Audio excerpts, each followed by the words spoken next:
ওয়ালাইকুম। Unauthorised employment যদি হয় অনেক ধরনের প্রবলেম হয়, সেই ক্ষেত্রে হচ্ছে গিয়া আপনার এমপ্লয়ি এবং এমপ্লয়ার থাকতে হবে risk when it comes to secondary এমপ্লয়মেন্টের ক্ষেত্রে রিস্ক রয়েছে। Visa cancel, the home office can cancel your skill visa if you found working outside the condition of your visa such as taking unauthorized jobs or exceeding allowed work hours. Allowed work আওয়ার্সের বেশি যদি আপনি কাজ করেন, সেই ক্ষেত্রে home office visa cancel করতে পারে। এরপরে আনঅথরাইজ এমপ্লয়মেন্ট হলে ডিপোর্ট করতে পারে হোম অফিস আপনাকে ইউকে থেকে। মানে কি আনঅথরাইজ এমপ্লয়মেন্টের রিস্ক সেটা বলতে চাচ্ছি। If you found to have breach your visa condition you may be ban from reentering UK for a period of time. Reentering আপনাকে মানে করতে পারে, ব্যান করতে পারে period of time. Any record of unauthorized employment can negatively affect future visa or immigration application. আপনার future visa immigration application আপনার বাতিল হতে পারে, নেগেটিভ দেখতে পারে, এবং আপনার সেটেলমেন্টের ক্ষেত্রে বা সিটিজেনশিপের ক্ষেত্রে প্রবলেম হতে পারে। তারপরে হচ্ছে এমপ্লয়ার্স পেনাল্টি হবে। এমপ্লয়ার্স হু অ্যালাউ মানে fail to prevent unauthorised employment must be fine up to 60,000 per illegal worker and May face criminal prosecution, এবং ক্রিমিনাল প্রসিকিউশনের শিকার হতে পারে।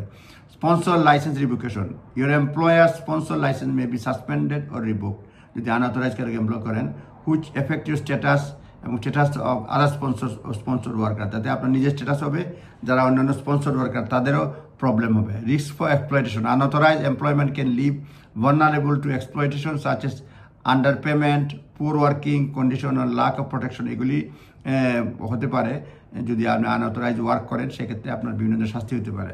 আনঅথরাইজ যদি এমপ্লয়মেন্ট করেন রিজাল্ট ক্রিমিনাল রেকর্ড হতে পারে, specially deception or fraud involve হতে পারে।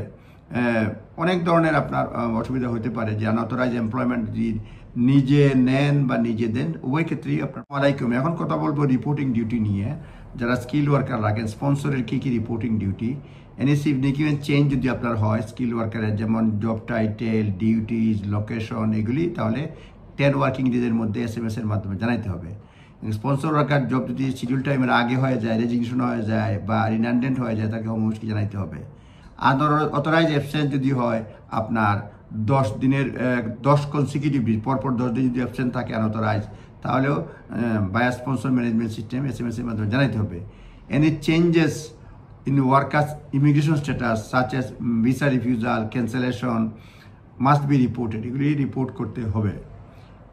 তারপরে if worker normal work location change যদি পার্মানেন্টলি চেঞ্জ হয়ে যায়, including full time remote work, এটা কমিউনিকেট করতে হবে হোম অফিসকে।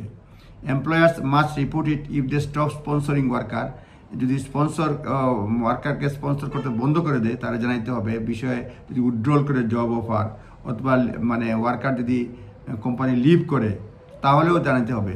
মোটকোটা এগুলি স্পন্সরের ডিউটি। তারপরে এর বাহিরেও স্পন্সরের আরও বিভিন্ন ধরনের ডিউটি রয়েছে।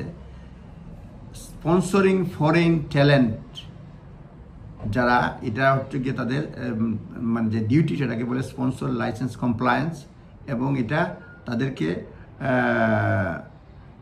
এই ক্রুশিয়াল ডিউটিগুলো তাদেরকে মেনটেন করতে হয়। সেটা হচ্ছে রিপোর্টিং ডিউটি অ্যাবসেন্স থাকলে, যেটা বললাম আবার রিপিট করতে যাচ্ছি না, মানে এনিথিং চেঞ্জ 10 ওয়ার্কিং ডেজ জানাইতে হবে। 10 কনসিকিউটিভ ডেজ যদি অ্যাবসেন্ট থাকে, তাহলে জানাইতে হবে SMS এর মাধ্যমে। এছাড়া তো অন্যান্য ডিউটি তো রয়েছেই। সুতরাং খুবই কেয়ারফুলি আপনারা যারা স্পন্সর করেন ফরেন ওয়ার্কার, এই ডিউটিগুলি পালন করবেন, অন্যথায় লাইসেন্স হারাবেন এবং অনেক এমপ্লয়ি ক্ষতিগ্রস্ত হবে। ধন্যবাদ। আসসালামু আলাইকুম।